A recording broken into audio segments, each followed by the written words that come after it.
कई लोग होंगे, उनको तुमसे बहुत दिक्कत होगी। तुम्हारे जीने से भी उनको परेशानी होगी, तुम्हारी तरक्की से भी उनको परेशानी होगी, और उन्हें यह कहाँ पता वे अपने आप को परेशान ही कर लें। मैं अपने भक्तों का तो चिंतक हूँ, जो मुझे अच्छा लगेगा मैं उनसे करवाऊंगा। सभी यहाँ पर जितने समय के लिए हो, एडजस्ट करके जी लो। किसी की नीयत खराब है, उसकी रहने दो खराब, वह क्या लेकर जाएगा। इंसान अपना राज्य चाहता है, जमीन पर, लोगों पर, सभी पर। इंसान ख्वाबों में जीता है, जो अपने समय पर था अब नहीं है उसके ख्वाबों में। इंसान नाटक बहुत करता है, मन में कुछ और, बाहर से कुछ और, देखना कुछ और, सभी को दिखाना कुछ और। अपनी सच्चाई को अपना आचरण नहीं बनाना चाहता, तो सब परिस्थितियां अनुकूल कैसे होएंगी। मैंने समझाया है, अपनी सच्चाई को अपना आचरण बना लोगे तो सब परिस्थितियां तुम्हारी अनुकूल हो जाएंगी। मेरे बच्चों, कई लोग बहुत ईमानदार होते हैं, उन्हें कुछ भी किसी का नहीं चाहिए होता। समय आने पर उनकी ईमानदारी का पता चलता है। और कुछ लोगों का पेट ही नहीं भरता, उनके पास परमात्मा का दिया हुआ सब कुछ होता है, फिर भी वह जीवन में हड़पने के चक्कर में लगे रहते हैं। कहीं कुछ हड़पना तो कहीं कुछ, कहीं किसी पर नियत गिरा देना तो कहीं किसी पर। मेरे बच्चों, ऐसे लोगों को देखकर मेरा मन भी दुखित हो जाता है, और ऐसे लोगों से मैं दूरियां बना लेता हूँ। ऐसे लोगों की नीयत साफ नहीं होती, वे कुछ तो जीवन में अच्छा करते नहीं, अच्छा सोचते नहीं, बस लोगों का, दूसरों का हड़पने के चक्कर में रहते हैं। ऐसे लोगों से मैं अपने भक्तों को दूर कर देता हूँ। ऐसे लोगों से मैं दुखित होता हूँ, तो मैं अपने भक्तों को ऐसे लोगों से दूर ही रखता हूँ।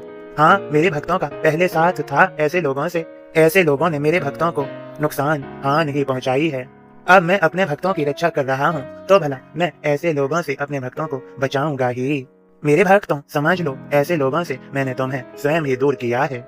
मैं तुम्हें हानि नहीं होने दे सकता। तुमने देख लिया उनकी हकीकत को, उनकी सच्चाई को, और हाँ, मैंने तुम्हें उनके पास रहने दिया, रखा, और तुम्हें कई सारे मौके दिए, उन्हें भी कई सारे मौके दिए कि वे सुधर जाएं, और तुम्हें भी कई सारे मौके दिए कि तुम उन्हें सुधार पाओ।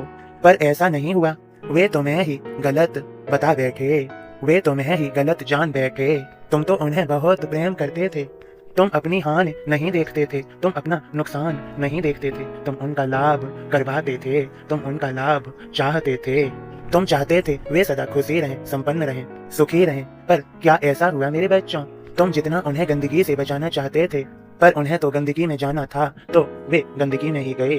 उन्होंने मानी तुम्हारी बात नहीं, उन्होंने तुम्हारे ऊपर ही कीचड़ उछाला, मतलब तुम्हारे ऊपर ही तरह तरह के प्रश्न खड़े किए, लालचन से लगाए। लेकिन तुम पर कोई फर्क नहीं पड़ा, क्योंकि मैं हर दम, हर समय, हर घड़ी तुम्हारी रक्षा कर रहा हूँ। उन्होंने तुम्हारे बारे में बुरा भला भी सोचा, लेकिन मैं तुमसे प्रसन्न हूँ। तुमने उनके बारे में कभी बुरा भला नहीं सोचा, बस उनसे दूरियां बना ली। अब मैं तुमसे अत्यधिक प्रसन्न हूँ मेरे बच्चों। आने वाले समय में मैं तुम्हें बहुत ऊंचाइयों तक, सफलताओं तक लेकर जाऊंगा मेरे बच्चों। मैं तुम्हारा हाथ थामे हुए हूँ, तुम मेरा हाथ थामे हुए हो। हम दोनों का साथ है, कोई तीसरा नहीं, और कोई तीसरा भी नहीं आना चाहिए मेरे बच्चों। हम दोनों के बीच, तुम्हारी साईं माँ और तुम मेरे भक्त, हम दोनों के बीच, हम दोनों मिलकर सफलताओं को प्राप्त करेंगे मेरे बच्चों। तुम्हारे जीवन को सफल करूंगा मेरे बच्चों, बस तुम मुझ पर अपना भार डालो। तुम्हारा ये सब भार ढोऊंगा मैं, नहीं इसमें संशय, ये वचन सत्य मेरा। मेरे सभी बच्चों, यदि तुमने मेरे संदेश को अच्छे से सुन लिया है, समझ लिया है, तो समझो तुम पर मेरे आशीर्वाद की, कृपा की वर्षा हो रही है। खुश रहो, तुम्हारे परिवार, प्रियजनों को, तुम्हें भी, सभी को मेरी सफलता भरा आशीर्वाद। तुम सफल होगे, खुश रहो। सबका मालिक एक।